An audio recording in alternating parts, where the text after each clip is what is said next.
We're talking about the depth of the squat. So Martha's going to go ahead here and do a full depth squat. For her, full depth is pretty deep. Notice how the hip crease is lower than the knee. There's a downward angle here. That is full depth. Now she'll have to use her quads and glutes more to stand up out of the squat. Now she's going to show you a common flaw of not hitting full depth, not getting the hip crease below the knee. Now this might take some practice to get a feel for it, and you might need a friend or coach to give you feedback on that and tell you that you are not getting enough depth on your squat. All right. Now there's a full depth hip crease below the knee squat. We're here today to go over a common flaw in the squat and how to correct it. A common flaw that we see a lot is when the knees cave in on the ascent on the way up from the squat. Notice how her knees are caving inside of her toes here, and that is a flaw, and that in time will cause some knee pain. So what we're going to do is attempt to correct this as easy as possible. So one of the easiest ways to correct it is to simply tell the athlete to push their knees out to the side as they are squatting. And that helps keep those knees more in line with the toes. Another good cue is to tell them to pretend they are standing on a piece of paper. So there's a piece of paper underneath their feet. And their goal is to, while they're squatting, put outward pressure on their feet. So they're pushing out to each side with their feet, like trying to pull that paper and rip that paper apart. So as she does that, you're going to notice how it really helps keep those knees out and over those toes. Another common mistake that we see in the squat is lack of maintaining a neutral spine. So Martha's going to show you first a correct squat with a neutral spine. Notice how the curvature of her spine is maintained here throughout the squat. Very good. Now she's going to try to demonstrate a squat with a rounded back. So notice how the athlete's spine is rounded.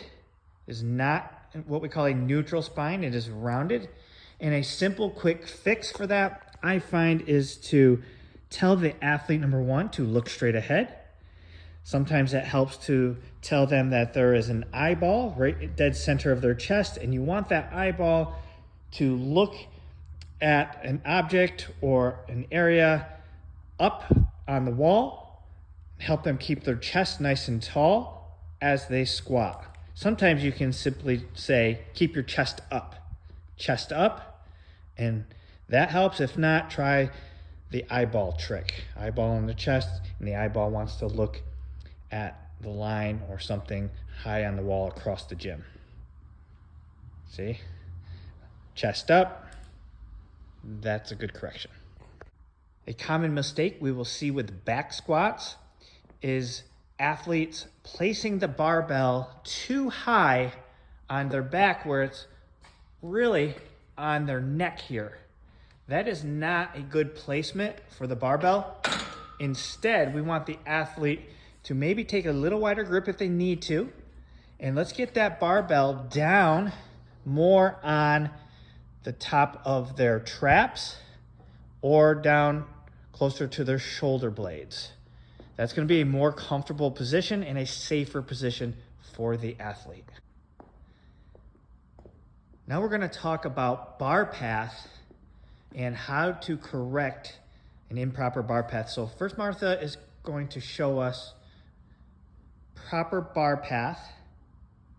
And there it is. So as she stands at the top of her squat here, I'm going to show you, we're looking at midfoot.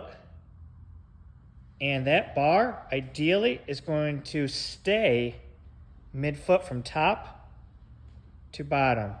And look at that bar path is straight up and down at the center of her foot. That's what we want. A lot of times athletes will have a forward lean as they squat because usually it's because the ankles are tight And once the ankles stop flexing, we have to make up for it by leaning way forward here at the hip. And look at where that bar path goes. It takes away from midfoot, way out in front, putting a lot of strain on the lower back. So we don't want that. A fix for that would be to either have the athlete purchase and use weightlifting shoes that have an elevated heel, or on the fly here, we can just use some smaller plates like this to elevate the athlete's heels, which will help them overcome that lack of flexion at the ankle and help create that mid-foot bar path, just like that. We're going to address a common mistake that we see when athletes are performing a barbell back squat. That mistake is when they set up under the barbell using one leg, and then they get under the barbell and unrack here. That is a safety concern, possible injury waiting to happen. Instead, we want to see the athlete take their good grip width, get a nice tight back, get both feet directly under the barbell. That is a good, strong setup. Now the athlete simply extends the legs. Nice, strong setup there, ready for a great squat. A tip for heavy back squat day. So one of the best tips I have found for heavy back squats is to breathe and brace before lifting the barbell out of the J-hooks.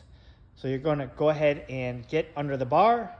Notice how Martha has both feet directly under the barbell. Now she is going to take that big breath in and hold that big bracing breath before extending her legs and unracking the barbell from the J-hooks. Then she's going to step back. She's going to do a half of an exhale out of her mouth and then breathe back in and brace before performing her heavy back squat.